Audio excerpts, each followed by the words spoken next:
So I'm very excited to have Ann Woodbury here. I've known Ann for 15 years. I think so. Yeah, when I started as an intern right out of college at Novo Nordisk and was one of the consultants and advisors our team used. And so Ann knew me from when I was completely clueless and had no idea what was going on. But now, when I still don't, but I can pretend that I do. So it's fun here. Ann is a CEO and co-founder of CURA Strategies. Ann has supported businesses and nonprofits of all sizes in executing corporate and product communications and market shaping strategies that make a positive impact on people's health and wellness. She's worked in creating new organizations, coalitions, campaigns on issues such as mental health, diabetes, obesity, transplantation, long-term care, health technology, and value-based purchasing. I have to keep reminding myself that Ann is award-winning Ann, actually. She created award-winning campaign Advocates for Opioid Recovery, and her firm, CURA Strategies, has won numerous awards, including New Agency of the Year in 2018, nomination for 2020 Boutique Agency and Healthcare Agency of the Year, and Ann herself was named one of PR News's 2020 Top Women in PR. Ann co-founded CURA Strategies after working for over a decade in different leadership positions in different communications companies, and she also spent 12 years working with former Speaker of the House, Newt Gingrich, with whom she co-authored the book Saving Lives, Saving Money, Transforming Health and Healthcare. So all that is a long way of saying Ann is awesome. She's very knowledgeable, and I've always valued having her as a sounding board when I've worked with her in the past. And so when I reached out and invited her to speak, it was very generous of her to come and say yes, and I'm very excited to have her. So Ann, welcome. Thank you for being with us. Thank you. It's very generous introduction, Manan. Can you guys hear me okay? Is the volume okay? Okay, great. So I was really excited when Manan asked me to do this. Teaching is not necessarily what I do on a daily basis. So I really welcome this to be a dialogue and a discussion. I want to make this as helpful as possible for you all. I think that the first part of the discussion here, I'm going to try to level set a little bit on what the socioeconomic determinants of health really are and some of the statistics, particularly focusing on poverty as opposed to other determinants. And then we're going to have a little bit of a discussion, and I'll show you some case studies and some things that my team is working on and that I've worked on related to trying to bridge the gap. So I've got a little deck. Can't have a good discussion without some slides. So I already talked about that. So first off, I just, again, wanted to level set, and this is something I know you're pretty far into this course. So in terms of the relation of poverty and health outcomes, this is self-reported data. So this isn't outcomes data based on clinical claims data or anything like that. This is, how healthy do you feel? And in this grid, you see here, this graph, you see that the people that are more, make more money, obviously feel healthier. So I think that the trend here is pretty significant. 5 times, poor adults are almost 5 times as likely to say that they're in fair or poor health. So that's what they think. Now, what is the reality in terms of outcomes and in terms of claims data? Before we jump into this, I really found some of the information pretty interesting. So I asked Manan to do a little quiz to get you thinking about it as well. Manan, do you want to pop up that quiz? So by main driver of health, I mean personal health. Based on these 4 characteristics, what do you feel is the most significant factor in determining a person's health? Genetics, environment, access to medical care / insurance as well, or socioeconomics?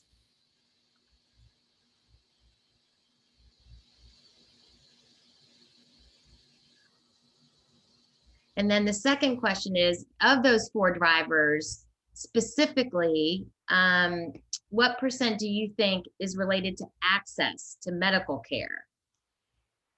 So if they, were to make more money, would having access to medical care make a big difference? And then the third question is, of the 4 drivers of health status mentioned above, what % do you think is socioeconomic?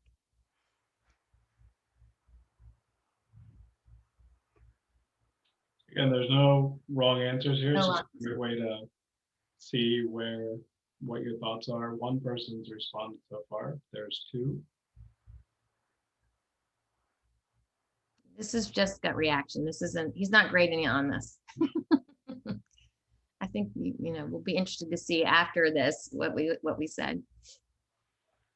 So we've got 3, okay. Pretty varied results here too. I love it. Yeah. The 4th one coming in.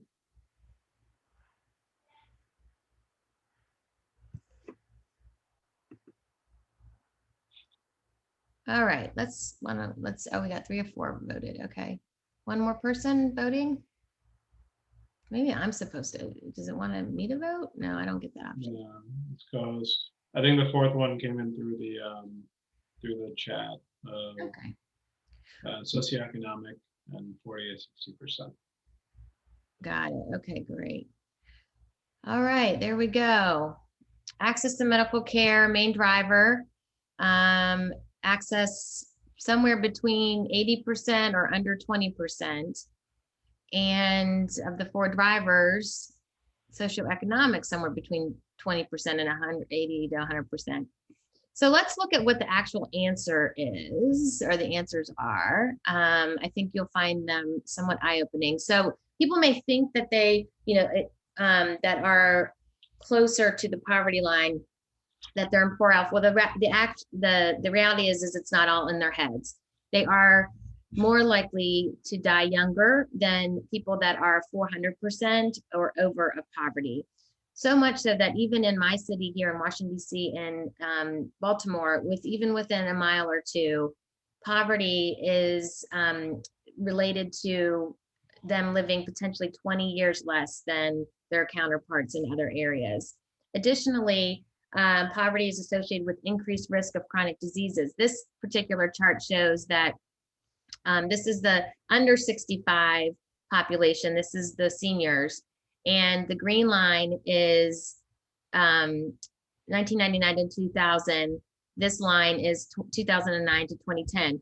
We haven't been able to find the latest information for this census and this one. But you see here, again, the trend here is that if they're below 100% below poverty, they are 30% of them have more than one chronic disease, as opposed to people that are 400% or more. I think the one thing, it'll be interesting to see what the results are for this next decade, but is that it's gone up. Like, even though we have all the information and we know this more in the last 10 years, it's still continuing to increase in terms of across the board at all levels.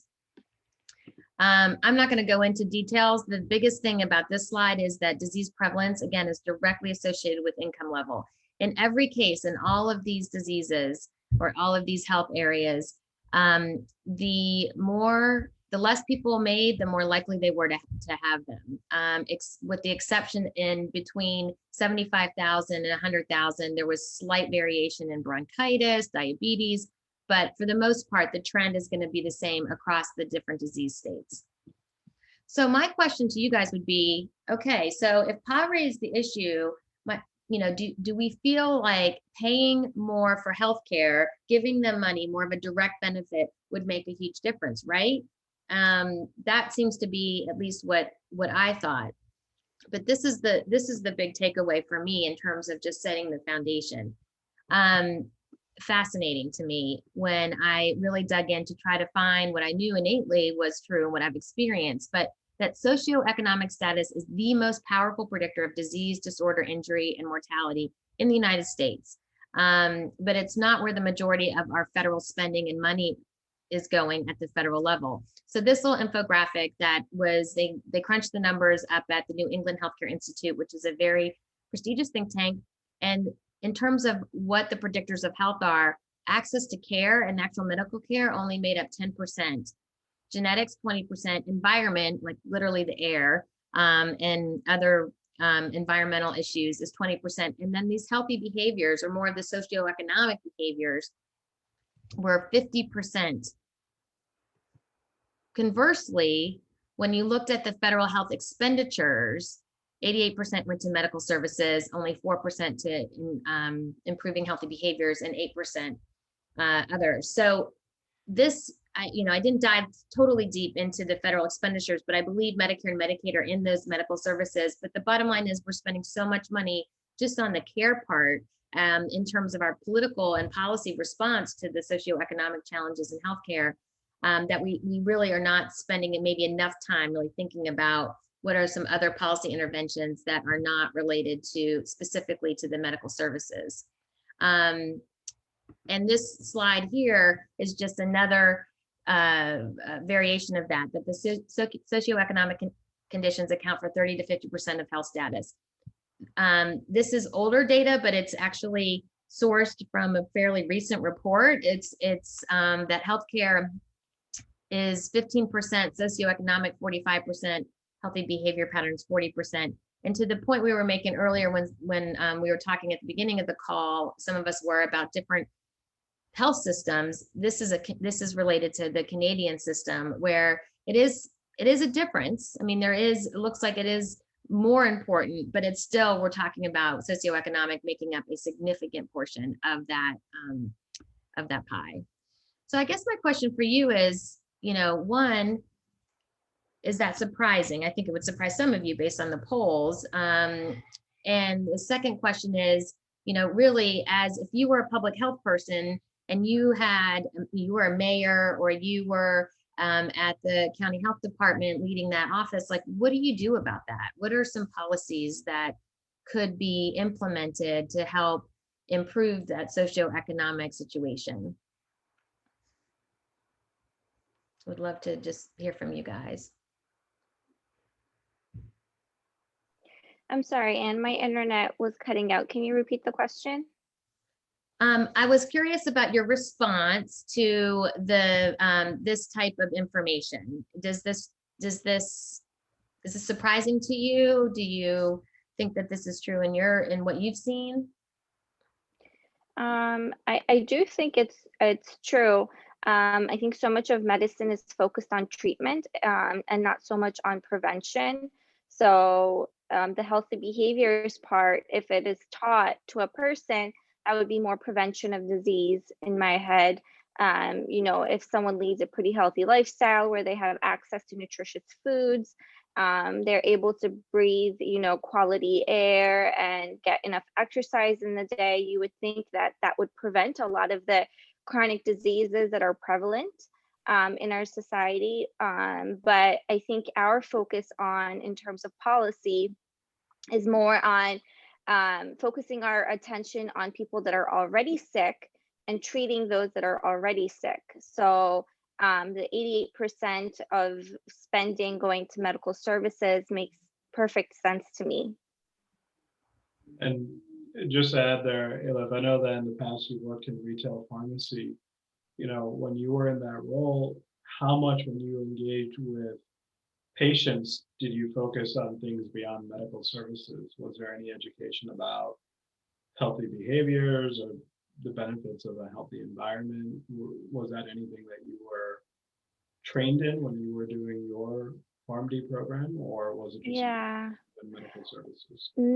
Not so much, to be honest. The structure of community pharmacies is a whole different problem in itself, where there's not sufficient time to really sit down with a person and provide them with, even like a 10-minute educational, discussion. A lot of what we focused on when it came to counseling patients were things like, what is your medication? What do you know what you're taking it for? What are some side effects to look out for? Does your medication interact with another medication? If the patient is asking about something that's over the counter, does that interact with what they're already taking? So a lot of, I guess that could be prevention in a sense. You're trying to prevent certain adverse outcomes from occurring in the patient. But I don't remember any sort of training in my PharmD program about any of the environmental factors. Healthy behaviors a little bit related to diet, I think, and exercise, especially when we learn about cardiovascular diseases, but not to the extent that we would focus, on disparities within our society and anything about low income, high income individuals and how they differ in terms of how they present to a medical facility. I don't recall. It might have changed now. I think we focus a little bit more on things like that, but not so much when I was a student. Gotcha. Thank you for sharing. Ulrika, were you about to say something, Fred? Yeah, I really like the infographic, and that's helps to see the 80-20. I have seen studies with 80-20, 20% access to care, and the 80 was actually all the determinants of health. So I was remembering the 80-20, but this one is better defined. It's more broken down. And what would be really good if, who did that, Boston Foundation, if they would emphasize in the 50% that our healthy behaviors are really an expression of our socioeconomic status. That I think that is, for people who don't understand it fully, that would be helpful. What do you think? Absolutely. And the report does kind of break it down a little bit more, but I think that's the really the key takeaway when we think about, you can't really separate poverty and the other types of socioeconomic factors that are going to influence health disparities.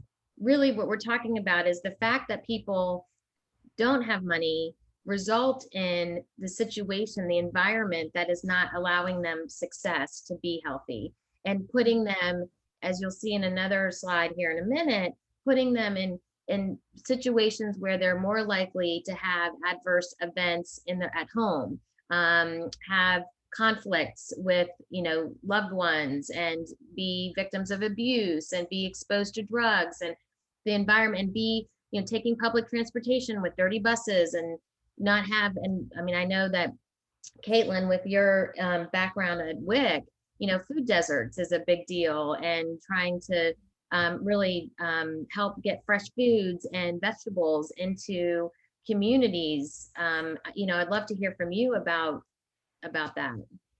Yes, so I work in Burlington County, South Jersey.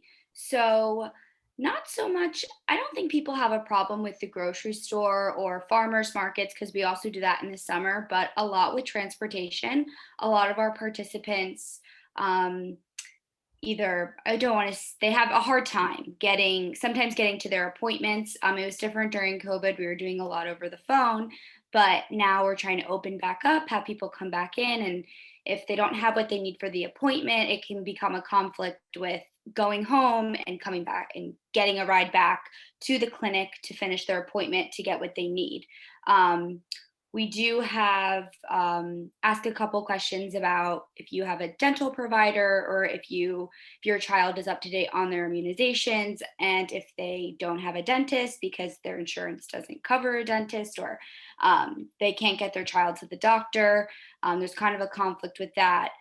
So I do work in the health department, so we have a lot of resources with the health department and people of the community with helpful mobile clinics coming. So when we actually just had one today, we had a virtual clinic, mobile clinic come, and right after their WIC appointment, they can go to the clinic and get either, whether it's like dental or just a checkup or their weight or things like that. So there are a couple barriers that our population faces, and it is sad to see, because if they forgot their income, or they forgot something, and they're like, well, I can't get a ride, or I have to Uber home. Are you going to assist me in my Uber home to come back? So it's a lot of give and take in the clinic. But I mean, some people really do struggle. So we have to do what we can. The idea of upstream, the more we can get upstream and fix that piece of it, even the better off we'll be. I want to skip down here to this slide. So the question I asked about, as a policymaker, thinking about that you are responsible for appropriations of of tax dollars. How do you approach this? And I love frameworks. I love to create frameworks. There may be a framework out there, but this is one that, as I was thinking through the different policies that I have seen people try to implement, I put them in these 3 buckets. One is the direct supporting low-income individuals with money or services. So that's your Medicaid, the SNAP program, anything that we're doing, talking about removing co-pays or co-insurance from prevention and drugs. The earned income tax credit, you see a direct association between that at the federal level and states that offer it as well, that their health outcomes are better for the people that are below poverty or in poverty.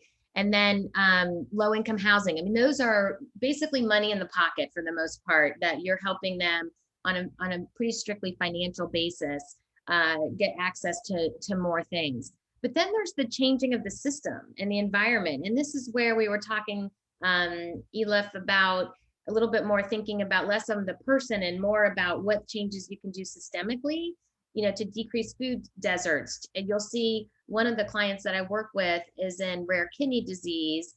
And they had a roundtable of all these different patients and doctors and thought leaders, and they came together. And one of the 5 recommendations they were making to Congress was the need to really focus on rare kidney disease and how it's being treated in communities of color and in less fortunate communities. And one of their big takeaways here was that we need more doctors to be in these communities serving these populations, and therefore we can give them incentives through loan forgiveness programs, et cetera, to go into these places. On the flip side, not just on the benefit side, but maybe on the punitive side, you've got sin taxes.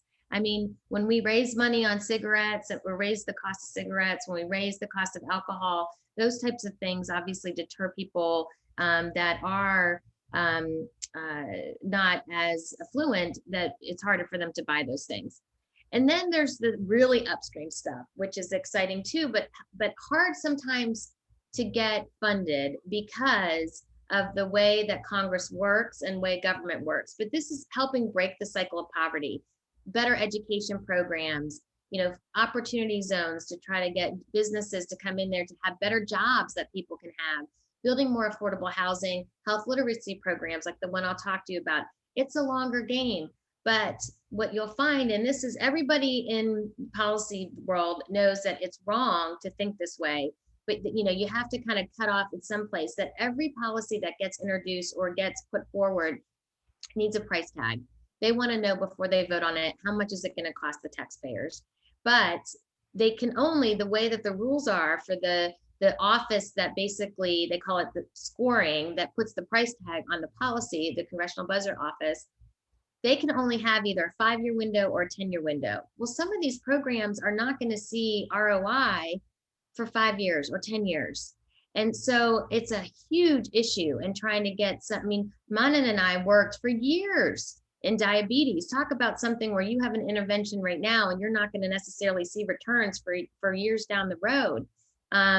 Finally, we got Medicare to say, yeah, maybe we should be providing physicals for people and screening people for diabetes before they actually, their feet start going numb. Like that was like impossible to get done, but eventually we did. But it really takes a different way of thinking about it. So what I thought I'd do is just kind of run you through a couple of the clients that I work on. Manan mentioned the Advocates for Opioid Recovery, which is one of the best programs I got a chance to work on. We started it in 2016, and at this point, obviously America, opioid addiction, opioid overdoses and deaths were on the rise in a big way.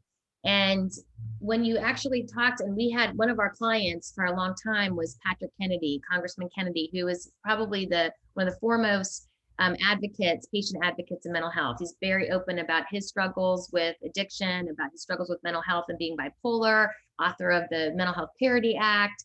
And so it just so happened, I just think this is interesting because sometimes this is how it works.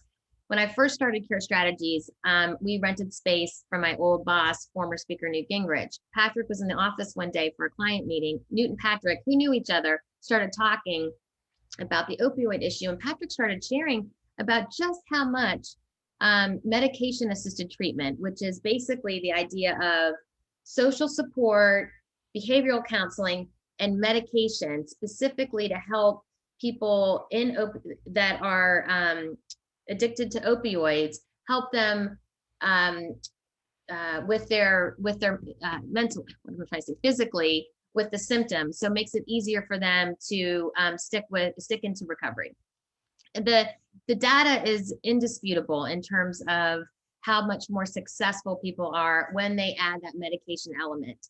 But even at the time when President Trump got into office, his first Secretary of Health and Human Services said, well, isn't that just switching one drug for another? I mean, that was totally not evidence-based, the kind of thinking that he had, because he didn't understand that opioids are very different than, for example, alcoholism. If you are addicted to opioids and you decide to go cold turkey, and then you decide 2 weeks later that you can't do it, and you take the same amount of opioids that you did before, that's why you overdose, because your brain cannot take the same amount of, I mean, you probably know that, you can explain it better than I can, Elif, but the brain can't take the same level of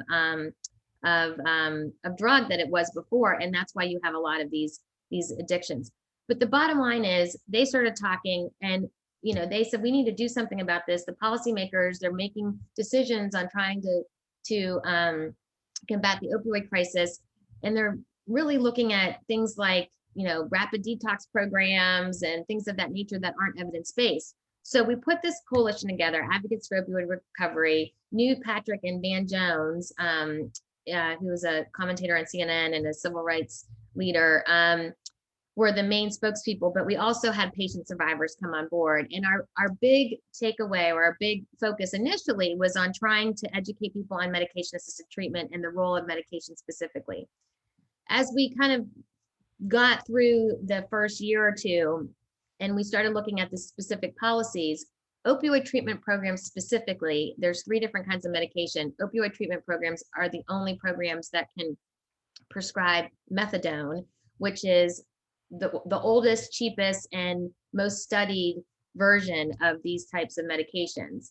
They didn't cover it by Medicare, but Medicare was seeing such a rise in opioid addiction that it just didn't make any sense. And so we kind of went on a mission of trying to get opioid treatment program coverage for Medicare, which requires congressional action.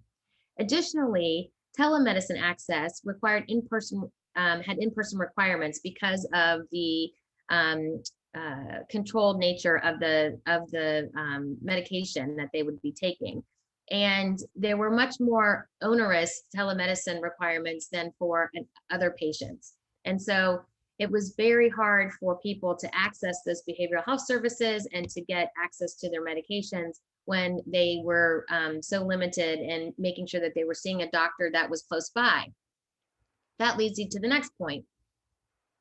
When you're a doctor, you have to take some controlled substances courses, and anybody can prescribe opioids, that can prescribe medication if you take those. You've got nurse practitioners, the whole bit.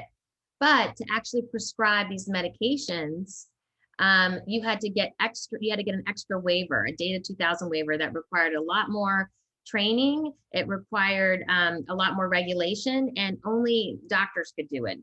Nurse practitioners and PAs couldn't. So there weren't a lot of doctors out there that could actually prescribe these medications. So you've got a solution that works. We've got the evidence to support it. You've got bias against these people and the medication, the treatment itself. You don't have coverage for it. You've got limited amount of doctors. Basically, we needed a whole overhaul of what people are thinking is how we're going to solve the issue.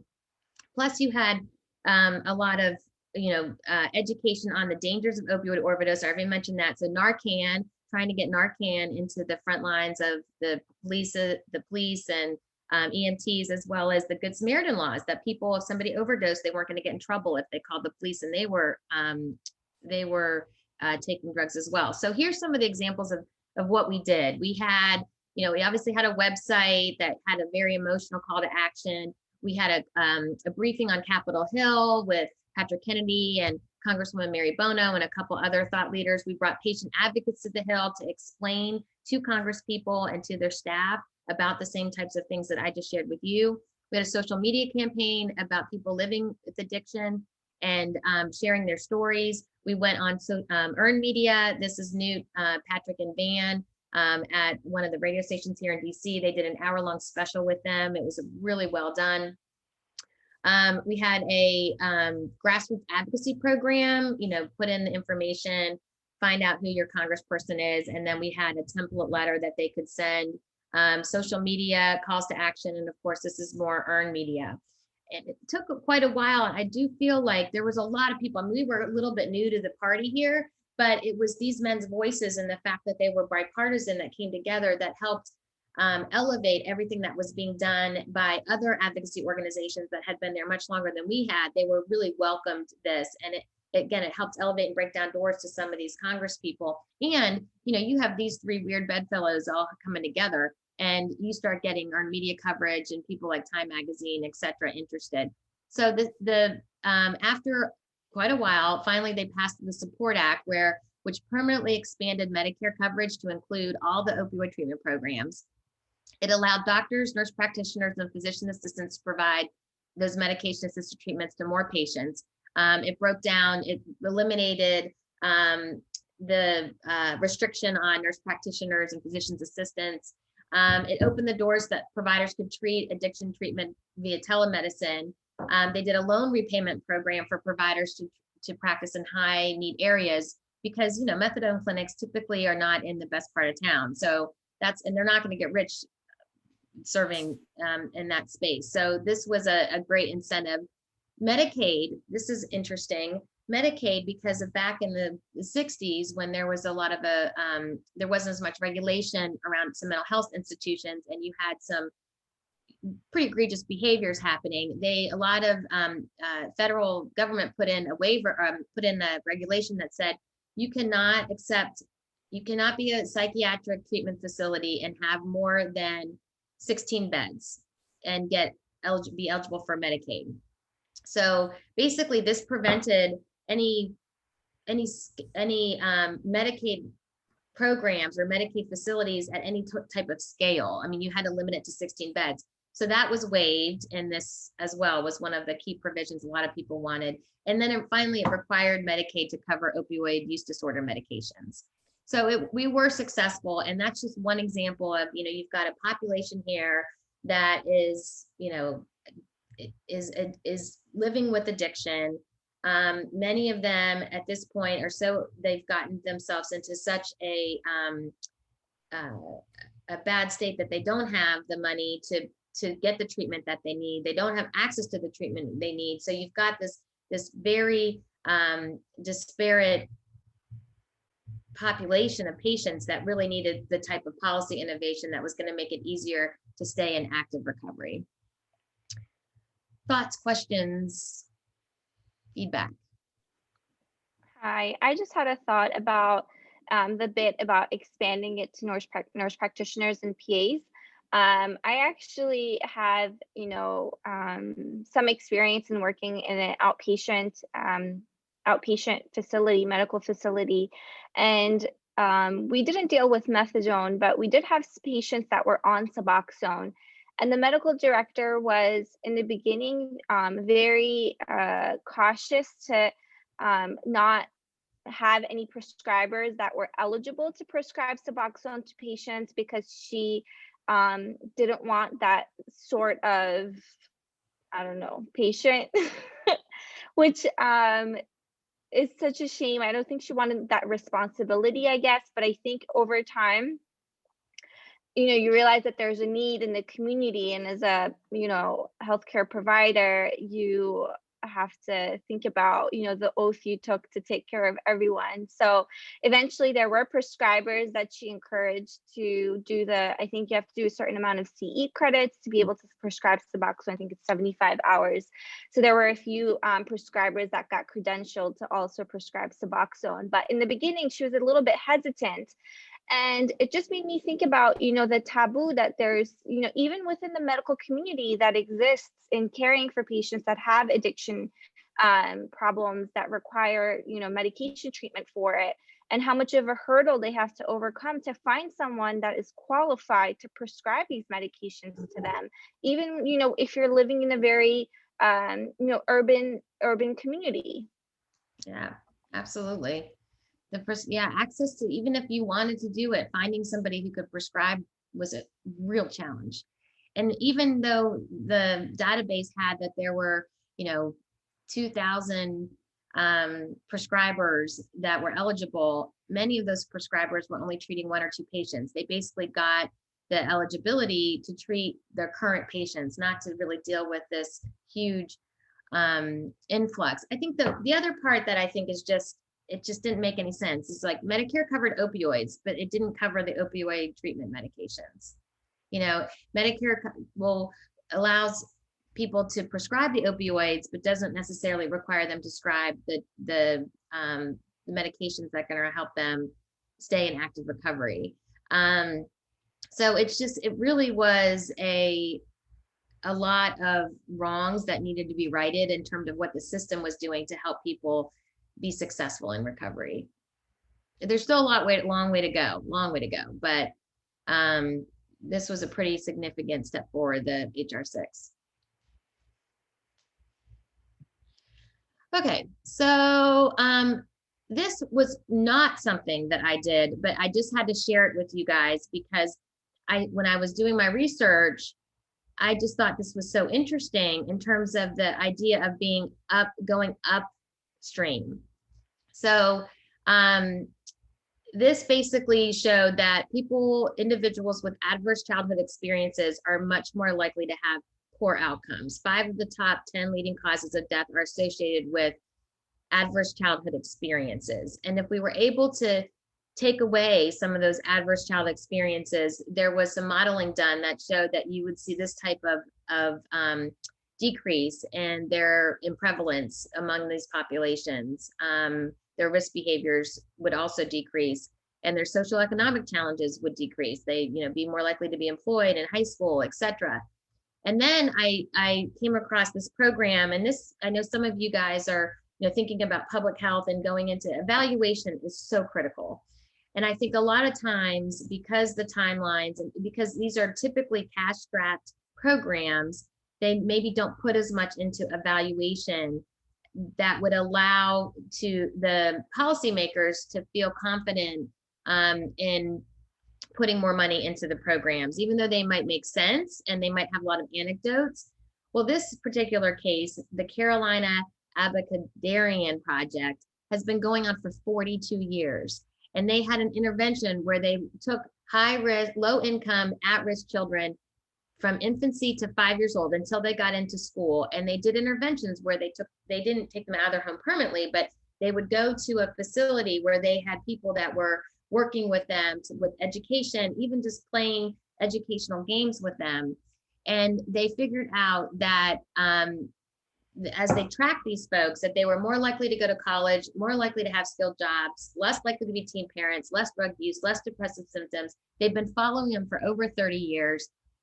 You see that they against the control group, less obesity, less high blood pressure, less metabolic syndrome. And this is just the association with this intervention that happened when they were 0 to 5 years old. Very impressive. And that the taxpayer ROI was $2.50.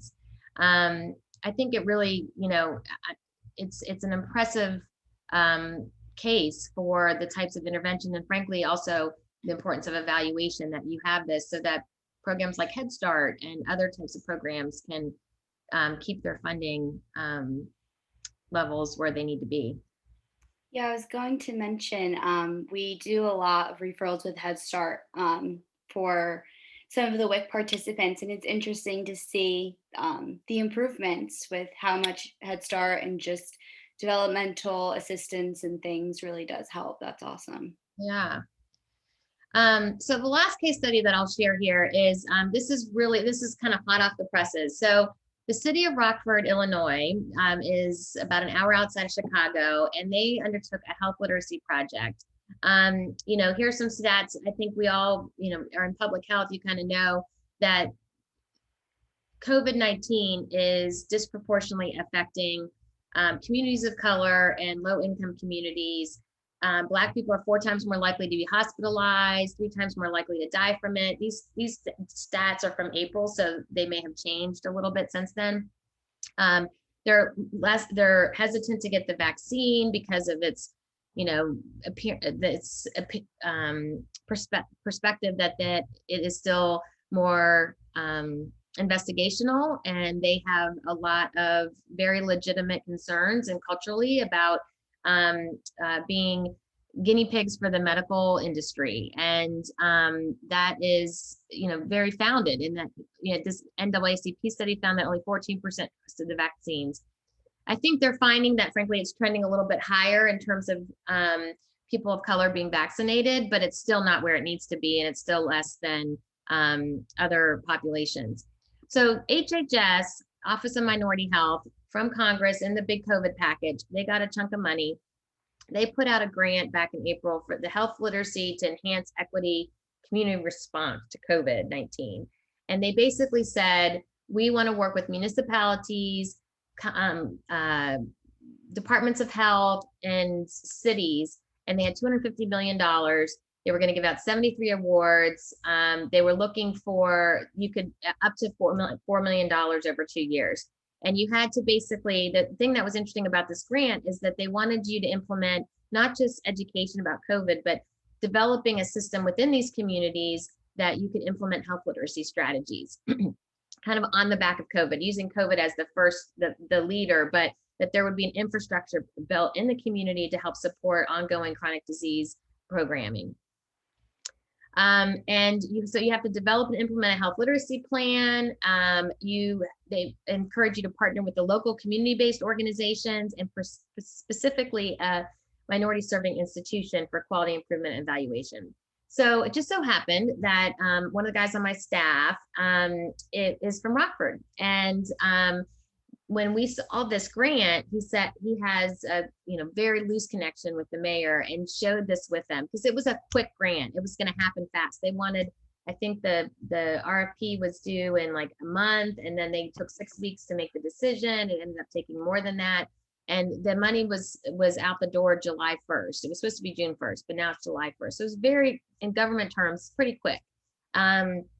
And luckily, but a lot of the municipalities and states and cities didn't know about it. And so we were trying to get the word out that this existed with our connections. The mayor at Rockford said, I want to do this. So we went and partnered with CURA, went and partnered with the UIC Office of Health Literacy. We've gotten some of these health systems, et cetera, to agree to support the program through with involvement. I mean, no finances, but with involvement and support it being done in Rockford. And we ended up getting the money. One of the reasons why we got the money, it's unfortunate, and this is, I thought, really interesting, is a key critical factor was that you had to be targeting geographies that had a high social vulnerability index. I didn't even know SVI existed, frankly, before this grant. Basically, it's based on census tract. It looks at 15 social factors that the census audits, and it breaks it down into 4 related themes: socioeconomic status, household composition, and disability, which I think this is interesting for you guys in thinking about all the factors that go into making a community socially vulnerable. Age 65 and older, single parent households, minority status, housing type, like multi-unit structures, mobile homes, etc. And this is the total picture. Basically, every census tract got scored based on 0.02 or 0 to 0.1. The higher you are towards 0.1, the more socially vulnerable the community was. You see these heavy colored is where the highly social vulnerable communities are. So we had to basically build a case by digging into this data that Rockford was indeed socially vulnerable. When we looked at the Winnebago County where it was. You see here's Winnebago County, but this is Rockford. So this is the importance of here, and why I really wanted to focus on it is that the more we can target this information, the more we can target our interventions, the better and more effective that will be, and the more studious and good stewards we can be with the taxpayers' money. So when we went in here initially, when you look at Winnebago County, they had a high social vulnerability index of 0.75, which is high. That was the threshold that was like minimal. But when we actually looked a little bit closer, almost half the people were in SVIs over 0.9. And we dug down deeper. We looked at the boundaries of Rockford, the different census tracts. That's all these different little squares. And then the percent of African Americans in each tract, and the percent of Hispanics. So that's the color coding, and these little circles showed you. So we tried to look at, okay, and then we looked at their SVIs, and we decided that based on that information, that here were the top 15 census tracts that we wanted to target. They were down here in central Rockford, couple outliers over here. But we didn't know what their COVID response was, and we could not get the data. And again, we're supposed to do this like within a couple of weeks. So eventually, so we had to, and the data is only collected at the zip code level. So we were like, okay, let's overlay it with the zip codes. And we found out that, these 4 zip codes. Then we looked at where the partners are, where there's actually healthcare providers in these communities. And we narrowed it down to 61101, 02, and 04. So right here. Now, some of these communities out in 61101 are not SBI track communities, but I mean, it's the best that we can do because we have to evaluate it. But I think the social vulnerability index is a really interesting resource to know about in terms of any type of systemic program that you're trying to implement in population health. And just to jump in there, and the students in the class are doing a group project, and they've identified Chicago and New Orleans as 2 cities, just to get a sense of what are the determinants impacting health there.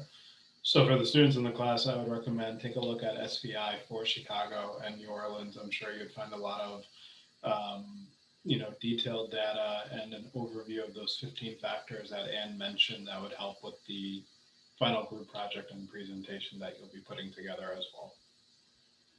And I will send you a link, Manan, that you can share with the team, because there's a lot of good information out there, SVI specifically, CDC, but it's actually this one little thing on the census, like that is actually built for businesses and to help target businesses on where they're going to open and stuff, that I was able to put in all this data and get a overlay of the census tracts, the boundaries, the incidence of different ethnicity. So I think that could be helpful to them. That's probably the best one to use. That's great. And then this is just an example of what we proposed, that we were going to develop a comprehensive plan. We're going to recruit. We're going to conduct some virtual town halls with community leaders to seek their feedback on the plan. That's part of the whole health literacy planning process. We also were going to develop and use culturally appropriate multimedia materials, give toolkits to different community health centers and churches and libraries and care facilities to help. They need to be the messengers for this even more than we do. Hosting specific events at churches and community centers. We're empowering, we're recruiting 6 or 7 different community leaders, like 40 hours a month, to be the ones that are on the ground, really working with these larger organizations and being the liaison, and then ultimately evaluating it. So yeah, I'm pretty excited about that project, but thoughts, questions? I know we only have a few minutes left. I think maybe I'll just skip the rest of the slide and just get down to maybe some discussion or questions. And you mentioned churches a few times here, and I was wondering if you can just give a quick overview about the importance of churches in local health, serving as a convener and especially in minority communities, not just churches, mosques, temples, just what is the role that they play, especially when it comes to determinants of health? Well, one of our clients is actually a group called HEAL Collaborative in Atlanta. Beautiful people. They started an organization a couple years ago specifically to help churches and their situation. It's not just Christian churches. They're looking at mosques as well, but Muslims and less in the Jewish faith, but Muslim and Christian mostly, for African American and Hispanic. And they are, even a lot of this money for some of these programs come from pharmaceutical companies. Like it just, that's a lot of, who has the money. And so they partner with those folks, but they actually are really precious with those churches in terms of giving access to, and just kind of going in and calling any church, hey, do you want to have this program? They have strong relationships. They're helping the churches actually build out their health ministries to be the go-to source and outside of the doctor, because a lot of, in this community, there's a lot of distrust to the medical societies and the medical doctors, particularly among communities of color, given the history and some of the with the Tuskegee experiment and some of the other types of just unfair treatment and experimentation that has happened. It's a very real issue, and it's culturally ingrained. And so there are these institutions that are not led by other folks that are in communities of color. And so that's what the HEAL group has been trying to do. And they have been really successful, but it's hard. It's going to take a long time to get the trust back. And the churches are key to those communities, because the churches really are the cultural, educational centers in a lot of these communities. The barbershops, the beauty shops, and the churches is where you really got to go to get the, to be the boots on the ground.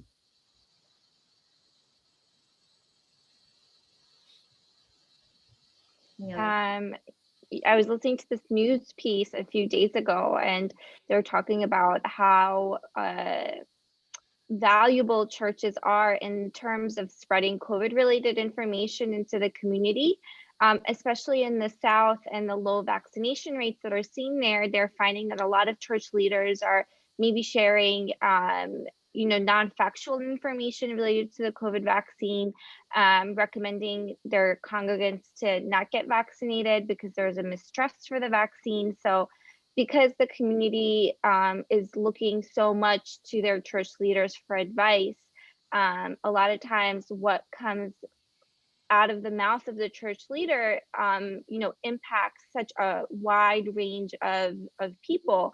So I think it's really important to get not just churches, but other religious, places of worship involved in making sure we are spreading, factual health-related information, because we see, directly with COVID, how much of an impact they have.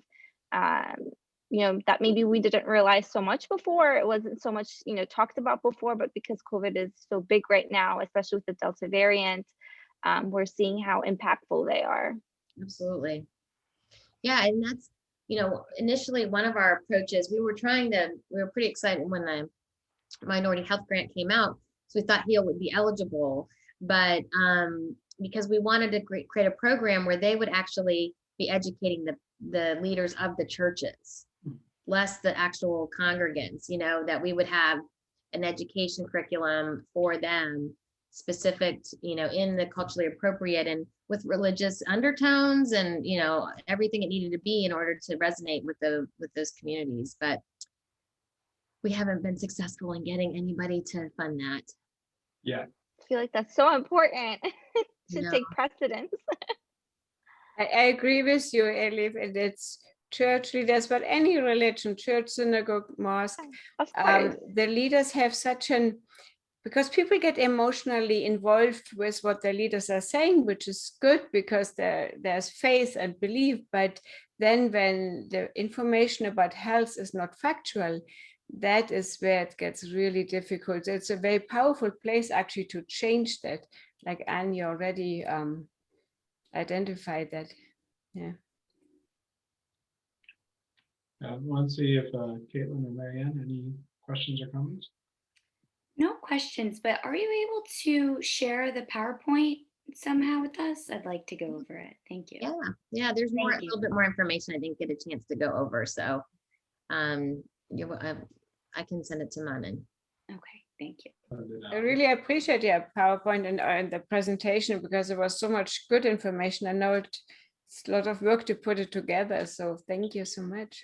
I learned a lot. It's things that I knew kind of, but to see the data and it was really painted a quantitative picture to add to the kind of qualitative stuff that I've done. And I even shared it with my team. We had a team meeting today. I'm like, hey, you guys, look at this data that I found, like to really, because we focus so much of our clients are in that medical space, and that we're starting to get more and more, into the the factors in the communities for socioeconomic differences in particular. And, we're just trying to get smarter on it ourselves.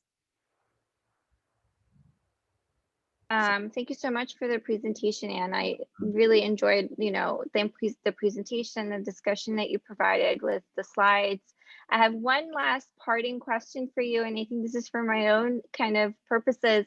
In terms of data collection, I know the CDC website has a lot of good data. Some of it may be a little bit outdated, but I think it's the most current that we have available. In putting together, any sort of project that you have on your plate, are there any other resources for data that you're looking at when you're conducting your research outside of, peer-reviewed publications?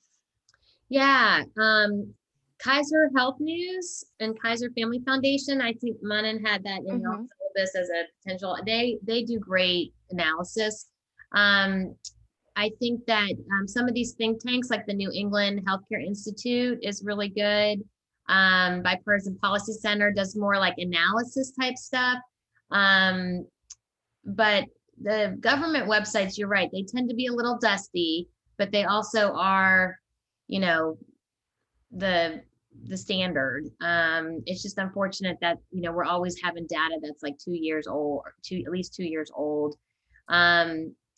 I've been really impressed though with the CDC's morbidity and mortality reports that they do. I find this fascinating. And yeah, those are great, very current.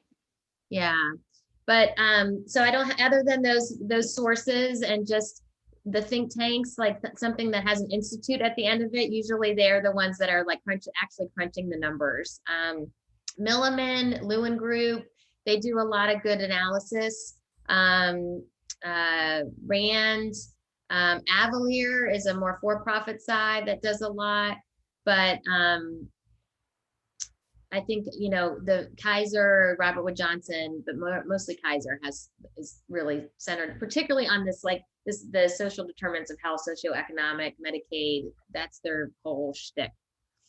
And they have some great newsletters you can sign up for too. So it's delivered to your inbox, I think daily or weekly.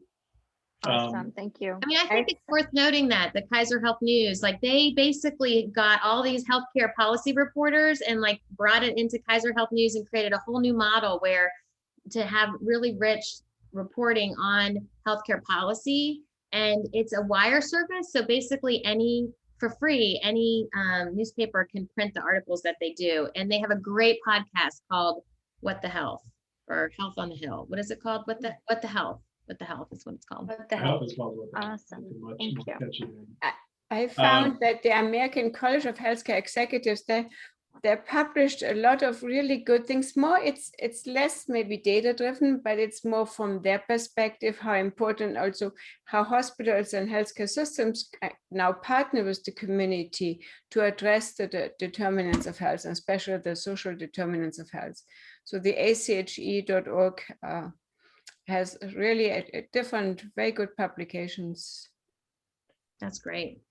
I know we're a few minutes over, and I have one final question. If the others need to jump off, completely fine. But at a more fundamental level, when you're talking to legislators and the stakeholders that are the target for some of these campaigns that you prepare and the work you're doing with your clients, how do you talk about determinants? And is it different if you're talking to a Republican or a Democrat, or is it just those who are not educated on this versus those who are? Can you just give a bit of a perspective on that?